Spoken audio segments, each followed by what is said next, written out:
Lupita tenía apenas 10 años cuando su infancia tomó un rumbo que ni siquiera los cuentos más tristes se atrevían a contar. Junto a sus hermanas, Marisol, de 8, y Jimena, de 6, llevaba días caminando por carreteras polvorientas, bosques secos y callejones olvidados por el tiempo, huyendo de un orfanato donde el dolor era regla y el cariño, leyenda. Las 3 niñas no tenían un destino, solo una certeza: no podían seguir donde estaban. Sus pies ya no respondían bien, los labios se agrietaban de frío y sed, y el miedo había dejado de ser un visitante para convertirse en un residente permanente. Cuando llegaron a San Pedro de las Flores, un pueblo donde las flores colgaban de los balcones como bendiciones silenciosas, sus fuerzas pendían de un hilo. La noche había caído como un manto pesado, y el viento cortante parecía burlarse de la manta raída que compartían. Se acurrucaron en el callejón entre 2 construcciones de piedra, abrazadas, intentando desaparecer en la oscuridad. Y entonces, cuando la esperanza parecía haber sido enterrada para siempre, el chirrido de una puerta vieja cortó el silencio. Don Eusebio no solía tardar tanto en cerrar el taller, pero esa noche algo lo hizo retrasar su ritual habitual: apagar la luz del escaparate, colgar el delantal manchado en un gancho oxidado y cerrar con 2 vueltas de llave el candado de la puerta principal. Era como si algo invisible le pidiera mirar una última vez hacia el callejón. Y lo hizo. Los ojos, cansados del viejo zapatero, profundos como pozos antiguos, encontraron 3 figuras temblorosas tras una caja de madera. Por un segundo, pensó que eran crías de algún animal abandonado por la suerte, pero entonces escuchó el sonido. Un llanto ahogado, pequeño, que venía desde el alma. Se acercó lentamente, como quien se aproxima a un pajarito herido, y vio los ojos desorbitados de Lupita mirándolo fijamente. Esas niñas no dijeron nada. No hacía falta. El silencio entre ellas y aquel viejo hombre ya era un grito, una llamada, y sin pensarlo don Eusebio extendió la mano, no para tocar, sino para acoger. Don Eusebio no sabía los nombres de esas niñas ni de dónde venían, pero la escena frente a él decía más que cualquier documento.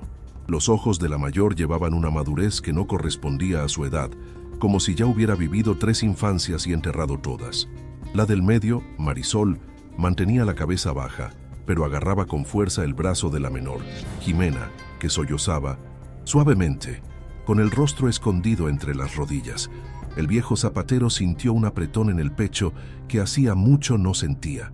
Desde que su esposa, Clara, partiera en silencio una fría mañana de invierno, se había acostumbrado al vacío. Pero en ese instante, frente a esas 3 pequeñas vidas, el vacío pareció dar paso a algo olvidado: el instinto de cuidar. Sin decir palabra, solo hizo un gesto con la cabeza y se dio la vuelta, dejando la puerta entreabierta. Esperó, y ellas vinieron. Primero Lupita, luego Marisol, y por último, arrastrando sus piececitos descalzos, Jimena. La casa de don Eusebio era sencilla, con paredes verdosas por el tiempo y muebles que crujían como si guardaran historias. Calentó agua en la vieja estufa de leña, sirvió 3 platos con arroz y caldo de pollo, lo que tenía, y observó mientras las niñas comían en silencio, con los ojos muy abiertos, como si no creyeran que aquello era real. Después, improvisó camas con mantas, paja seca y almohadas gastadas, acomodándolas cerca de la estufa para que no pasaran frío. Esa noche fue larga, pero diferente a todas las anteriores. Por primera vez en mucho tiempo, don Eusebio se durmió con sonidos en la casa: pasos suaves, respiraciones infantiles, un murmullo soñoliento de Jimena. Por primera vez, no se sintió solo.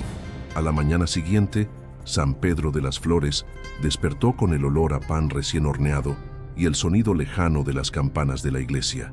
Era un pueblo donde todos sabían de la vida de todos y cualquier movimiento extraño llamaba la atención. Don Eusebio, sin embargo, guardó silencio. Explicaría después con calma, cuando fuera necesario. Por ahora cuidaba de las niñas como si fueran parte de él. Lavó sus piececitos en un balde de cobre. Encontró 3 pares de calcetines viejos en un baúl y cortó una manta, para coser 3 vestidos sencillos. Las manos que durante décadas habían moldeado cuero y suela, ahora cuidaban de niñas con una delicadeza que ni él sabía que tenía. Las niñas, aunque tímidas, comenzaron a soltarse. Marisol organizaba los cordones por color. Jimena no soltaba una regadera vieja que encontró en el patio. Y Lupita, atenta, observaba a don Eusebio trabajar, los ojos fijos en cada puntada que daba. Los días pasaron como hojas llevadas por el viento, y con ellos algo cambió. Don Eusebio, aquel viejo de pasos lentos y hablar pausado, volvió a reír. Reía bajito, entre sorbo y sorbo de café, cuando veía a Marisol pelear con un pájaro que le robaba las migajas, o cuando Jimena derramaba el balde intentando regar todas las flores de una vez. Pero era con Lupita con quien más hablaba. Ella tenía demasiadas preguntas y una curiosidad que le recordaba a Clara, su difunta esposa. Cierta tarde, mientras el sol doraba los tejados del taller, Lupita le preguntó qué era lo que más le gustaba de los zapatos. Él sonrió y con voz ronca dijo: «Los zapatos cuentan historias, mi niña. Cada par lleva los pasos del alma de quien los usa». La niña guardó esa frase como un tesoro, y en ese momento, sin que ninguno de los dos lo supiera, sus caminos quedaron sellados para siempre. La noticia, como era de esperar, no tardó en esparcirse. Al tercer día, mientras don Eusebio barría la acera con su escoba de ramas trenzadas, vio a doña Amalia acercarse. Era la mujer más habladora del pueblo, con sus vestidos floridos exagerados y una voz tan aguda que hasta los gallos callaban para escuchar. «Don Eusebio, dicen que tiene 3 nietas nuevas en casa. ¿Qué historia es esa?», preguntó con una sonrisa curiosa y ceja arqueada. El zapatero levantó la mirada y respondió con la calma de quien no debe nada: «Son ángeles que el viento me trajo. Solo las cuido hasta que aprendan a volar». Eso desarmó a doña Amalia, quien se fue meneando la cabeza, pero ya pensando en separar un poco de arroz y frijoles para mandar a casa del viejo. Y así, entre murmullos, desconfianza y curiosidad, la historia de las niñas y el zapatero se infiltró en los hogares del pueblo, como el olor a pan caliente atravesando ventanas. Hubo quienes torcieron la nariz, gente que decía que era arriesgado, que el viejo podía meterse en problemas con las autoridades, que esas niñas debían ser devueltas a sus responsables legales. Pero también hubo quienes vieron la situación con otros ojos, ojos que iban más allá de lo formal y veían humanidad. El padre Guillermo, por ejemplo, visitó a don Eusebio la semana siguiente, llevando un saco de naranjas y un rosario de madera para Lupita. Se sentó en el taller observando al viejo trabajar mientras las niñas ayudaban alrededor. «Está haciendo más por estas niñas que muchos que dicen tener fe», dijo en voz baja. Don Eusebio no respondió de inmediato. Solo apretó un clavo con el alicate y soltó un amén casi susurrado, como quien sella una promesa con Dios. Con el paso de las semanas, la rutina de la casa fue tomando contornos de hogar. Cada mañana comenzaba con café y pan duro remojado en leche tibia, seguido de risas en el patio y música saliendo de un pequeño radio. Por la tarde, el taller se llenaba del olor a pegamento, cuero y óxido. Don Eusebio comenzó a enseñarle a Lupita a coser, sin prisa pero con cariño. Primero escuchas al zapato, te dice por dónde anduvo, qué vivió, y solo entonces decides cómo arreglarlo. Marisol organizaba todo con una precisión casi obsesiva, cada martillo en su lugar, cada caja con su etiqueta. Y Jimena, siempre risueña, hablaba con las flores como si fueran personas. La vida no era fácil ni de cerca. Había días en que faltaba carne en la mesa o que el frío parecía más bravo de lo normal, pero allí dentro había calor. Un calor que venía de la aceptación, del cariño, del recomienzo. Fue en uno de esos días nublados, cuando el taller ya empezaba a tener más movimiento por los rumores, que apareció el delegado. Se llamaba Ramírez, un hombre corpulento, de voz gruesa y bigote espeso como una escoba. Llegó con 2 agentes y una libreta en la mano. Don Eusebio no se sorprendió, lo esperaba. Los recibió con la puerta abierta, como quien no tiene nada que esconder. Las niñas se quedaron en silencio, abrazadas en un rincón, mirando todo con ojos asustados. Ramírez observó el lugar, hizo preguntas. ¿Dónde dormían las niñas? ¿Qué comían? Si estaban bien cuidadas. Don Eusebio respondió con serenidad, mostrando cada rincón de la casa, cada cajón, cada plato limpio en el escurridor. Al final, el delegado se arrodilló frente a Jimena, que sostenía una muñequita hecha de retazos. ¿Eres feliz aquí, pequeña?, preguntó, y ella solo asintió con la cabeza, con los ojos brillantes. Ramírez se levantó, dio un suspiro largo y dijo: «Muy bien, don Eusebio, pero cuídelas como si fueran suyas, porque ahora lo son». Después de la visita del delegado Ramírez, algo cambió en el aire del pueblo. Era como si oficialmente San Pedro hubiera adoptado también a esas niñas. Los vecinos comenzaron a contribuir de formas pequeñas, pero que para don Eusebio marcaban la diferencia. Doña Amalia dejaba ollas de frijoles en la ventana. Don Tomás, el panadero, mandaba sobras de pan fresco al final de la tarde. Hasta el malhumorado don Aurelio, que apenas hablaba con su propio perro, apareció un día con un saco de ropa vieja, diciendo que ya no le servía, pero quizá a sus nietas sí. El taller, por su parte, comenzó a florecer de manera inesperada. Gente que nunca se acordaba de arreglar zapatos empezó a tocar la puerta. Muchos solo querían ver de cerca lo que decían ser el milagro del zapatero. Otros traían encargos solo para dejar un paquete de arroz o un par de calcetines. Don Eusebio agradecía cada gesto con una sonrisa breve pero sincera y volvía al trabajo como si nada hubiera cambiado. Pero por dentro, todo había cambiado. Lupita, ahora con más confianza, cosía con una firmeza admirable. Empezó a dibujar pequeños detalles en los zapatos, una flor aquí, una estrella allá, y don Eusebio, en lugar de regañarla, la elogiaba con los ojos húmedos. «Tienes manos de artista, mi niña», decía, pasando sus dedos callosos sobre el cuero decorado. Marisol, por otro lado, se convirtió en una especie de gerente del taller. Controlaba los pedidos, anotaba nombres en un cuaderno con letra aún torpe pero decidida. Jimena, siempre con la regadera al hombro, trajo nueva vida al jardín. Flores cuyo nombre nadie recordaba comenzaron a brotar en los arriates y hasta mariposas visitaban el patio, como si reconocieran que allí habitaba algo especial.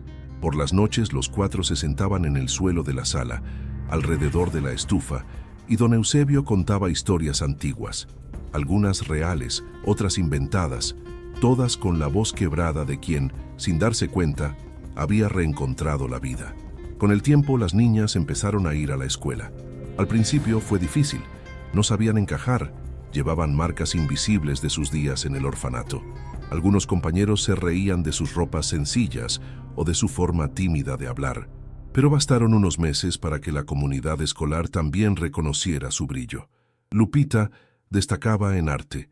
Ganó un concurso con un dibujo de un par de zapatos caminando por un camino de estrellas.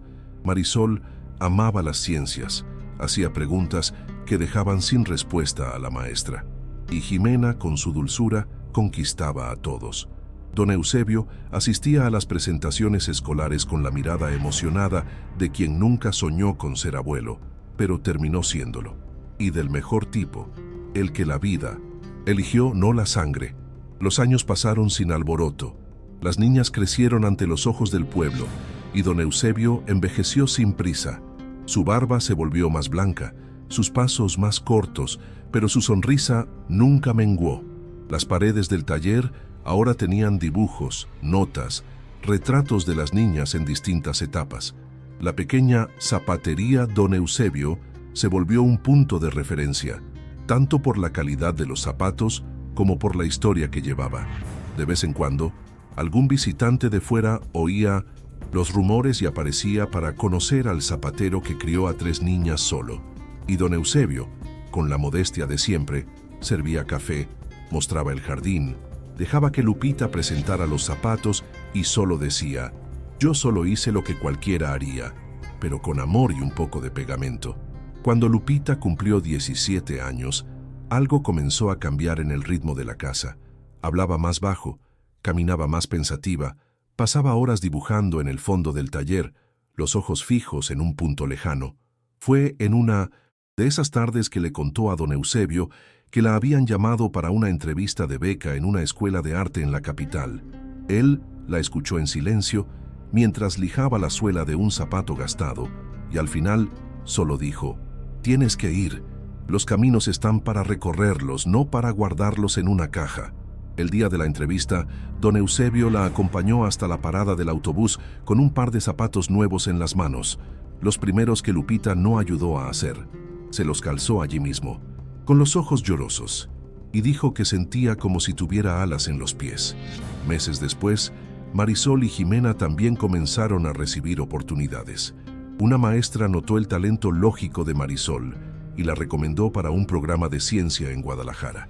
Jimena, con su don para las plantas, fue llamada a estudiar jardinería y botánica en un instituto técnico de la ciudad vecina.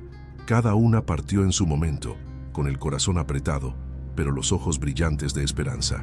Don Eusebio, aunque sentía la casa cada vez más silenciosa, no dejaba traslucir tristeza. Seguía abriendo el taller cada día, como un viejo ritual, manteniendo todo en su lugar como si las niñas fueran a volver en cualquier momento. Y, de cierta forma, volvían, en cartas, llamadas, visitas en festivos y recuerdos esparcidos por cada rincón de la casa. El taller se fue quedando más callado, pero nunca vacío.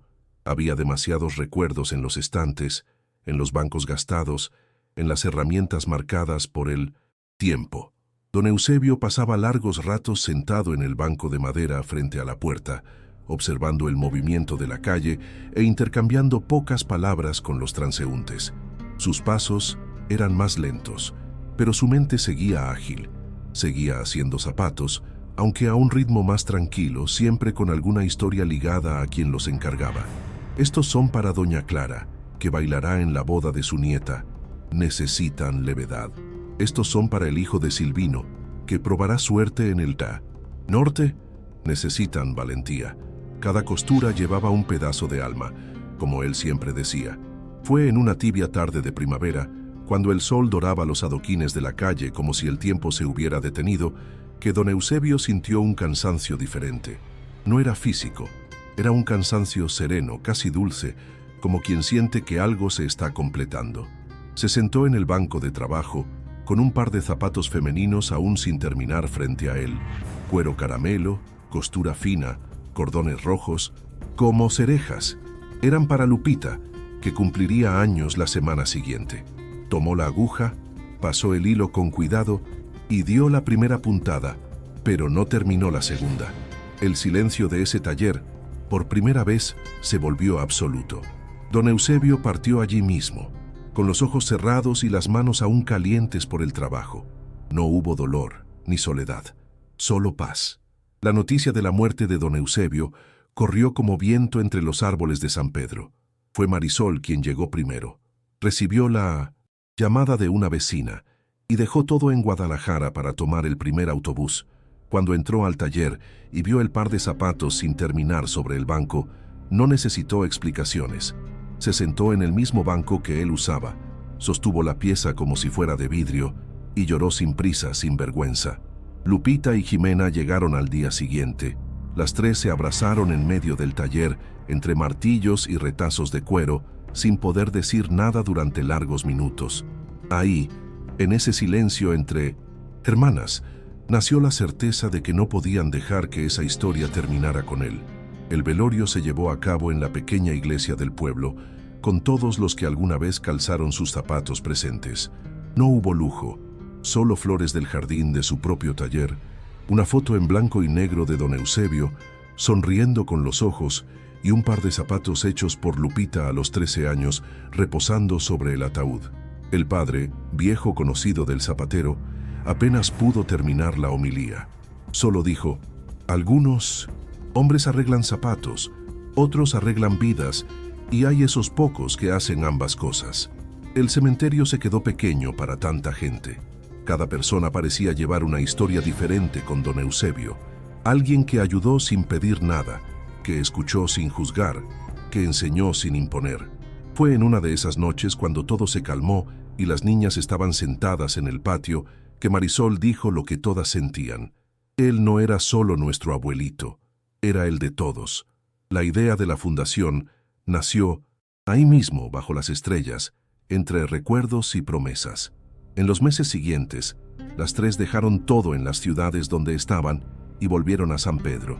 Juntas, limpiaron el taller, ordenaron las herramientas, guardaron las notas, restauraron los estantes y mantuvieron el letrero original como un símbolo de respeto: Zapatería Don Eusebio, reparando caminos. Ahí, en ese mismo espacio donde vidas se habían entrelazado, nació la sede de la Fundación Eusebio. El proceso no fue fácil. Hubo burocracia, poco dinero, dudas, pero también hubo un propósito que ninguna de las tres podía ignorar. Empezaron acogiendo a un solo niño, luego otro. El primer año fueron 5, el segundo 15. Con el tiempo, más personas se unieron: voluntarios, maestros, trabajadores sociales. El nombre de Don Eusebio comenzó a circular en periódicos, radios, hasta en redes sociales. El zapatero que acogió a 3 huérfanas y cambió un pueblo. La fundación empezó a recibir donaciones de todo el país. Y así, sin que él lo hubiera planeado, Don Eusebio siguió reparando caminos, ahora a través de las manos de las niñas que un día rescató del frío de un callejón cualquiera. Pasaron los años. La Fundación Eusebio se convirtió en referente de acogida infantil en el interior de México. Hoy, decenas de niños pasan por las mismas salas donde antes había bancos de madera, estantes con formas de zapatos y olor a pegamento fresco. En las paredes se mantienen algunas de las frases favoritas de Don Eusebio, pintadas con letras coloridas por los propios niños. Cada paso cuenta. Si vas a ir lejos, ve con buenos zapatos. Caminar es vivir. Una de las salas aún guarda, bajo una vitrina sencilla, el último par de zapatos sin terminar. Al lado, una placa dice: para Lupita, con amor, abuelito. Nadie entra ahí sin emocionarse. Las 3 hermanas siguieron unidas, guiando la fundación con la misma delicadeza con que Don Eusebio cosía sus creaciones. Lupita se convirtió en artista plástica y diseñó el nuevo logo de la institución, inspirado en el primer molde que él le enseñó. Marisol, con su don para la organización, gestiona la parte administrativa. Ximena cuida el jardín y los espacios verdes, donde hoy los niños juegan, plantan y cosechan, aprendiendo la paciencia de las raíces. Ninguna siguió literalmente los pasos del zapatero, pero todas llevan algo de él en sus propios caminos. A veces, cuando el trabajo aprieta o cuando llega un niño nuevo con ojos tristes, se miran y saben exactamente qué diría él. El tiempo pasa, pero su voz permanece. Hoy, cada vez que alguien les pregunta por qué decidieron abrir la fundación, Lupita suele responder con una sonrisa pequeña pero llena de verdad, porque un día alguien vio a 3 niñas descalzas y no tuvo miedo de detenerse. Y eso es lo que Don Eusebio le dejó al mundo. No solo una historia bonita, sino una forma de vivir. Un legado que no cabe en homenajes o premios, pero que crece en cada niño que encuentra un hogar, en cada paso dado con dignidad, en cada vida que se reconstruye desde el amor. Y al final de cuentas, quizás tenía razón. Los zapatos realmente llevan el alma de quien los usa, y algunos, como los suyos, siguen caminando incluso cuando sus pies ya no están aquí.